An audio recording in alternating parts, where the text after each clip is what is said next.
Hello, sir. Hello. Kumusta na po? Ayos lang. Balita ko, user kayo ng MX3. Oo, actually, matagal na kaming uminom nito kahit sa Dubai pa kami, sa Middle East. Kumusta, sir, yung pagiging engineer mo rito sa Glasgow? Minsan challenging kasi puro Scottish ang mga nandito, tapos minsan napupunta kami kung saan. So, minsan may struggle pero ano naman, kasi Pilipino naman. So, mas magaling ang naman. Pinoy. Oo, syempre Pilipino. Yeah. So, how long have you been using the brand? In Dubai, almost every day, ginagamit ko siya. Ang nangyari is, nung napunta kami dito sa Scotland, wala na ako masyadong mabilan. Kaya nung nakita ko siya ngayon, pumunta ako para kumuha na ulit na miss ko. Bakit MX3 capsule, sir? Andito ka na sa Glasgow ngayon and still, yan pa rin ang choice mo na brand supplement. Naramdaman ko na parang kiniklex yung yung body ko. Sabi ko, I'm not that old but I'm aging as well. So, yeah. So para sa akin siguro, mas mainam yung tulungan ko yung health ko para mas maging healthy pa ako. MX3, dito ako believe.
Lindsay. Good morning, Panga! Good morning!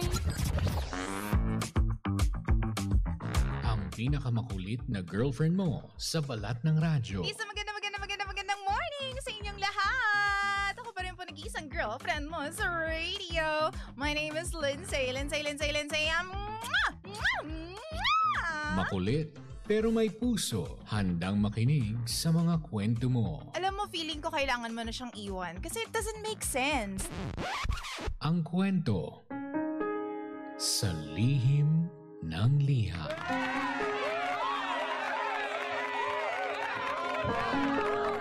Mahal kong Lindsay. Magandang araw po sa inyong lahat. Ako nga po pala si Jill ng Santa Rosa, Laguna. DJ Lindsay, bakit ganun? Kahit anong gawin mong pakisama, minsan, kulang na kulang pa rin para magustuhan ka.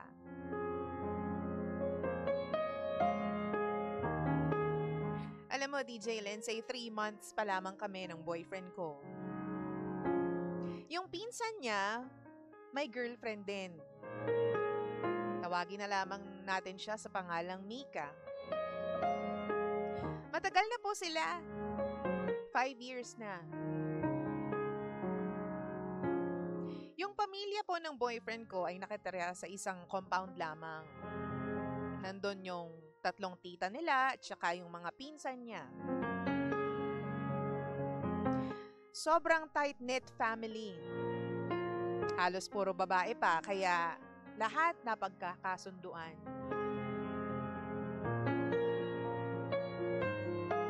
At first, sobrang saya ng lahat ng nangyayari. Pero nagbago ang lahat kapag umi-eksena na si Mika. Hindi ko maintindihan kung bakit parang reyna ang trato sa kanya ng buong angkan ng boyfriend ko. Kapitbahay, pinsan, tita, lahat mahal na mahal si Mika. Gets ko naman, matagal na sila. Pero yung level ng pagmamahal sa kanya ng mga taong to, sobrang wild. Yung yung tipong sigawan yung mga pinsan every time na dadating siya. Tapos doon pa siya natutulog sa kwarto ng mga babae. 7 silang lahat doon sa room. Tapos nagbabonding sila, nagkukulitan, kwentuhan. Samantalang ako, tuloy-tuloy lang sa kwarto ng boyfriend ko. Alam mo yung feeling na parang outsider ako palagi. Ganon yung pakiramdam. Parang lagi na lang akong naiiba.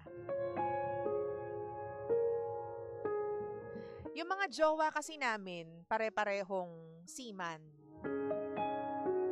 Pero si Mika, ang bata pa niya pero lahat ng mga pinsan at saka mga kapatid na babae nung guy, pinag-iipunan yung pagbisita niya. Diba? Sila pa talaga yung gumagastos para lang pumunta doon si Mika. Lahat ng okasyon, kahit wala siya, naka-video call pa rin. Pinagtitira ng pagkain. Tapos alam nyo, meron silang group chat kung saan wala ako. Lumalabas sila. Minsan hindi naman ako sinasama. Ang rason is baka daw busy ako kaya hindi na ako sinabihan. Lahat ng mga post nila, tinatag si Mika. Puno ng pictures ng girls with Mika. Ako? Wala. Bale, wala.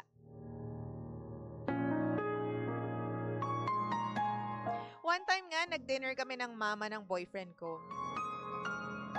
After niya mag-blow ng candle dahil nga birthday niya, sinundan ulit. Si Mika naman daw yung magbo-blow. Sabi ko, ha? Bakit ganun? Next month pa yung birthday ni girl. Eh ako, harap-harapan talaga parang hangin lang.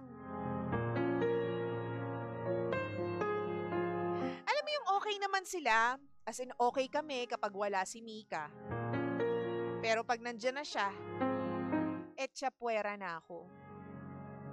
Siya na yung bida, siya na yung reyna. And real talk lang ha, hindi na to tungkol kay Mika girl. Tungkol na to sa buong pamilya niya na paulit-ulit pinaparamdam sa akin na hindi ako welcome sa kanila. So yes, nag-iisip na po ako. Nag-iisip na ako na tapusin na yung relasyon namin ng boyfriend ko dahil doon. Well, hindi lang naman dahil sa boyfriend ko, pero dahil na rin sa mga tao sa paligid niya. Ang toxic na nga. Tapos yung boyfriend ko, wala man lang ginagawa. Hindi man lang siya gumawa ng paraan para maging close ako doon sa mga pinsan at kapatid. Like, hello? Wala ka bang pake sa nararamdaman ko? Ayoko ng ganitong buhay, DJ Lindsay. Ayokong maging part ng family na lagi na lang akong second option. Lagi na lang akong outsider. Ultimo pag-blow ng candle, hindi ako worth it. Tama na. Kung ayaw nila sa akin, edi wag. Hindi ko ipipilit yung sarili ko sa lugar na sobrang malinaw na hindi naman ako gusto.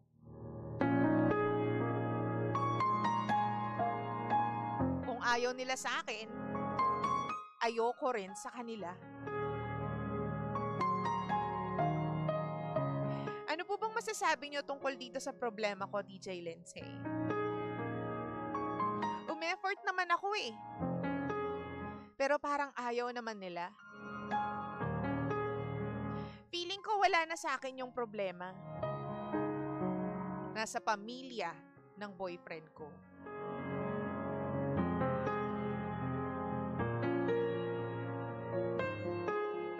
DJ Lindsay, maraming salamat. Muli, ako si Jill. At ito ang lihim ng aking liham.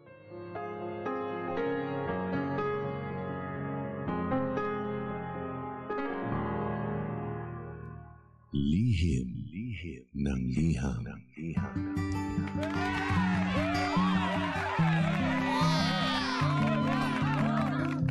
Hi, mahal ko. Oras natin. Ano daw yun? Oo. Oras natin sa pangkulungan. Check your time. 15 Cam Boys. Makaraan po ang alas 9 ng nagmamagandang umaga. 9:15 on the clock. Ikaw pa rin po ay nakikinig sa estasyong same, pero... Iba! Pangga, we are number 106.7 Energy FM. Pangga, huwag mo sabihin radyo. Sabihin mo... Hello naman sa mga panggapo natin na nakaka-relate kay Jill. Oo. Sasabihin ko sana nakaka-relate kay Mika. Kasi parang puro Mika yung narinig ko sa kwento. Oo. Good morning sa mga panggapo natin na nakaka-relate o gustong mag-comment. Kung gusto mo mag-comment tungkol dito sa problema ni Jill, i-message mo ako on Facebook. Facebook.com/EnergyFM1067. Ang daming tawag dito present ngayon. Si Merlin, si Yoli, si Chandra, si Yoli. Si Yoli, dalawa na si Yoli. Si MJ, si Arturo nakikinig sa atin. Gandang umaga po sa inyo dyan. Nag-almusal na ba kayo? Nakapagkape na? Nakapag-tsaa, nakapag-tsokolate na? Ang taray ng tsokolate. Nasaan na kayo? Nandiyan na ba kayo sa mga opisina ninyo? Good morning ha sa mga nasa opisina at talaga naman pong nakaka-relate dito sa kwento ni Jill ngayong umaga. At ang daming ang daming mga nagko-comment na parang, ang toxic mo ate, bakit gano'n? At parang feeling namin ikaw yung kailangan ni please. Oo, hindi yung mga, alam mo yun, yung mga relatives ng iyong boyfriend. Wow! Insecure ka naman masyado. Sabi ng mga tao dito. Classic talaga. Ano bang masasabi mo? I-message mo ako. Hanapin mo yung live sa Energy FM tapos doon ka mag-send in ang iyong comment. Okay, actually, ang problema lang talaga ni Jill, parang hindi siya belong dahil yung Mika ay talaga nabibigyan daw ng limelight palagi. Laging siya yung bida. Oo, kapag dumadating o pumupunta doon sa bahay. Okay? So, yun lang yung pinoproblema niya. Feeling niya hindi siya belong because nali-left out siya. Wow! All the time. O kaya feeling niya, kahit anong gawin niyang effort, hindi siya pinapakisamahan. Kasi nga, nag-iiba yung ihip ng hangin kapag nandyan na yung Mika. Parang na-overshadow, 'di ba? Yung kanyang, ang tawag dito yung kanyang kasikatan, yung kanyang star. Wow maka-star. Nakakaloka. Mahal ko, i-message mo ako, tapos basahin natin yan on the air. Sabi dito ni Kathleen, ikaw yung bago dyan di ikaw mag-effort, makipag-connect sa kanila. 5 years na nila kilala yung tao. Siyempre, madami na silang memories. Ikaw 3 months pa lang, anong ine-expect mo? Pati pag-blow ng candle, pinagseselosan mo pa. Opinion ko lang, pero feeling ko wala naman pong problema. Sadyang mas close lang sila doon sa Mika kasi 5 years nang nakakasama nila. Ikaw, bago ka pa lang, kaya ikaw yung matutong makisama. Sabi ni Feli, nafe-feel ko po yan dati sa ex ko. Ginagawa ko, nakipaghiwalay ka agad sa ex ko. Na-feel ko po yan dati sa ex ko. Ang ginawa ko, nakipaghiwalay na ako sa boyfriend ko kasi mahirap kalaban kapag family na ng boyfriend mo ay hindi ka gusto. Ooh. Sabi naman ni Jo, insecurity has no security. I-guard mo yan, ate. Sabi ni Nihan, sender yung Mika na sinasabi mo, 5 years na siya kilala nung buong angkan. Kaya ikaw 3 months pa lang, kaya hindi ka pa nila kakilala. Sender need mo umabot ng 5 years para ganyan din yung pagtrato sa'yo. Parang nagsiselos ka lang po kay Mika kasi close sila ng family ni Boy kesa sa'yo. Sabi naman ni Darwin, grabe po, may kasamang pag-aarte yung pagkukwento ninyo, DJ Lindsay. Kung ayaw nila sa'yo, then umalis ka na dyan. At please lang, walang pataasan ng pride between you and your boyfriend's family. Dapat hayaan mo sila at wag mo silang papatulan. Sabi naman ni Oliver, anong say mo? Alam kong relate ka dito. Sabi niya kay Junjun Macas. Sabi naman po ni Marvin, hello girl, hello boy. Ano ba sabi dito? Sabi ni Marife, hala, te, sa'yo na mismo nang galing na kung ayaw nila sa'yo, di wag. Di, te, lumubay ka sa feeling na nasa-stress ka na, protect your mental health. Parang sa'yo talaga yung problema. Hindi si Mika. Isang A muna dyan, DJ Lensay. Puro ka A. Ano ba? Ikaw talaga. Sabi ni Jessie, girl, ate ang ma-pride. Ayaw din ipilit pero nagra-rant. Oo nga. Sabi ayaw niyang ipilit yung sarili pero ang dami niyang hanash, no? Ang dami niyang say sa life. Sabi ni MJ, Happy Monday, DJ Lensay. Happy Monday sa mukha mo, MJ. Kamusta ka dyan? Sabi ni Arch, dapat makibagay ka sa kanila kasi kailangan nilang masanay sa'yo. Just like they have to get used to you. Kung di carry yan, then move out ka na lang. Sabi ni Merlin, basta ang masasabi ko lang, makipaghiwalay ka na lang sa jowa mo kung yan ang pinaparamdam ng buong pamilya sa'yo. Pero ang lumalabas sa kwento mo is inggit ka talaga kay Mika. Ay, inggit ka pala eh. Oo. Sabi ni Nashreen, mahirap yung ganyan, hindi boto sa'yo yung pamilya. Alam mo, meron akong nadaanan na video, sabi ng isang experienced guy, medyo ano na siya, ma-jonders na siya, medyo Thunderbird na siya. Okay. Sabi dito, ang sukatan niya kung tatagal yung relasyon o tatagal yung marriage o kung ano mang relationship meron sila ng partner niya, is kapag yung partner niya o yung girlfriend niya ay marunong makisama sa pamilya. Yung kapag, halimbawa, may mga events, may kung ano mang kailangan pakisamahan, madali siyang nakikigel o nakakagel ng family. Wow! Kumbaga, iisa yung rhythm nila. Kung makulit yung pamilya, makulit din siya. Kung seryoso yung pamilya, seryoso din siya. Wow! Alam mo yung marunong kang makisama sa galaw ng pamilya, sa ugali, sa orientation ng pamilya nila. Yun daw yung isang malaking mark o isang malaking factor para sa kanya, para malaman niya kung tatagal sila ng babaeng ito. And I think that goes the same with everyone. No, sa lahat ng bagay, kapag marunong ka makisama, tatagal ka.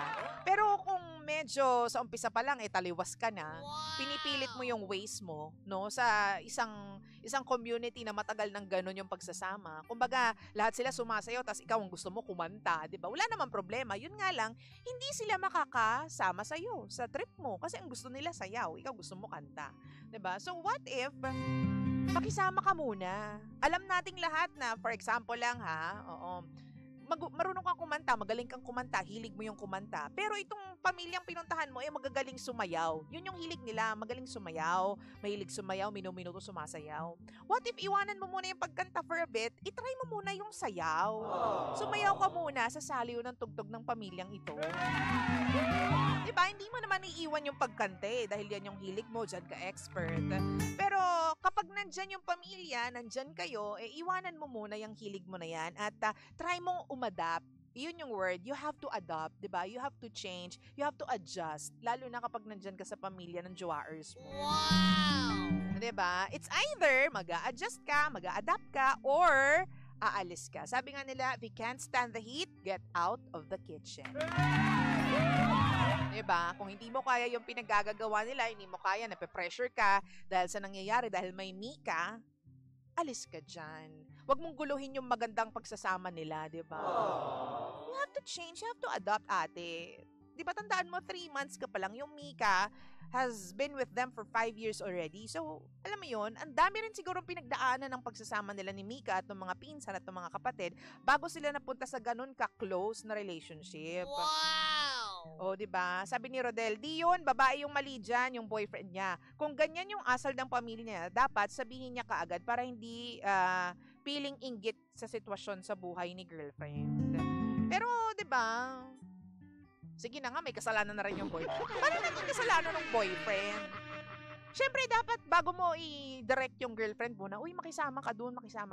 Parang matik na yun eh. Sama ka sa kanila o mga babae yan. Kasi ako, ginaganyan ako ni Romel, lalo na kapag parang, kumbaga, newbie ako dun sa circle of friends niya. Actually, before, sama ka dun mga babae. So, sama naman ako. Blessed lang ako sa part na sobrang galing nila mag-entertain ng baguhan doon sa circle kapag nangyayari yung mga ganyang bagay. At syempre, at first, hindi ka naman agad alam mo yon, makikifilingera na close-close tayo, di ba? Kakapaka muna, titingnan mo muna, itetest mo muna kung paano ba yung personality ng mga taong to, sila ba yung pa-demure o sila ba yung parang kanto girls, ganyan. Kasi ibabagay mo doon yung pakikisama mo, ibabagay mo doon yung attitude mo, di ba? Hindi pa pwedeng ikaw yung intrimitida dyan sa gilid. Wow! Kasi kung hindi, hindi ka talaga bebelong. Diba? Hindi magiging maganda ang samahan ninyong lahat kapag may ganyan kang attitude. Sabi ni Juliet, communication is the key, ate. Kausapin mo si boyfriend mo, te, regarding sa nafe-feel mo. Adjust na lang muna, te. Kung feel mo ayaw sa'yo ng family ng boyfriend, ask yourself.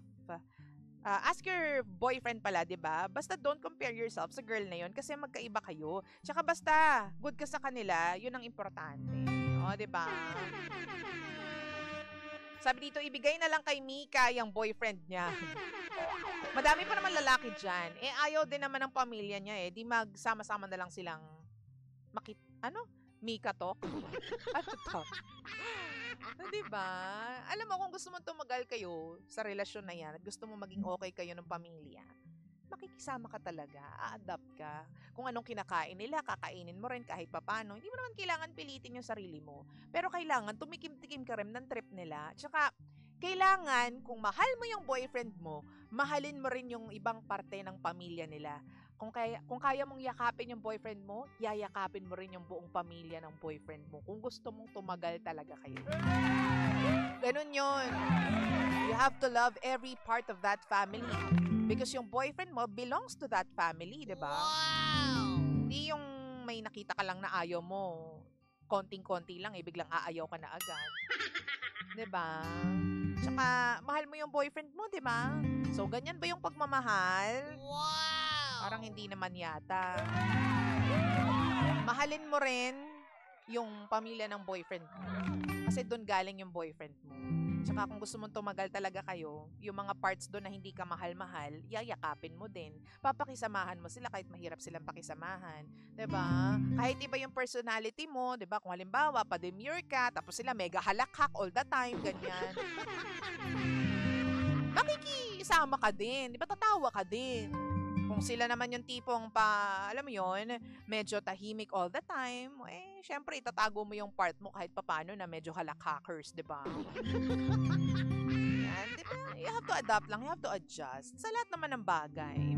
Sabi ni Jeff, laban lang, te, walang magiging masaya sa pamilyang ito. Ba't dinabay mo pa, Jeff? Nakakaloka ka dyan. 9:27 ang nagmamagandang umaga. Mahal ko pang ka baby ko. So, yun. At siguro kailangan mo pa mag-mature ng konti para masabi natin na kaya mong makibagay sa lahat ng okasyon, sa lahat ng pamilya, sa lahat ng personality, attitude ng mga makakasalamuha mo, lalong-lalo na sa pamilya ng special someone mo. Wow! John, Madam pa, shoutout naman po sa asawa kong mahal, lovely May Pineda. Pineda? Good morning. Good morning sa inyo. Giving you something from Daryl Ong. This one is called Batang Bata Ka Pa. Siyempre tayo pa rin po ang istasyong same, pero iba! Pangga, we are number 106.7 Energy FM. Pangga, huwag mo sabihin radyo, sabihin mo Energy!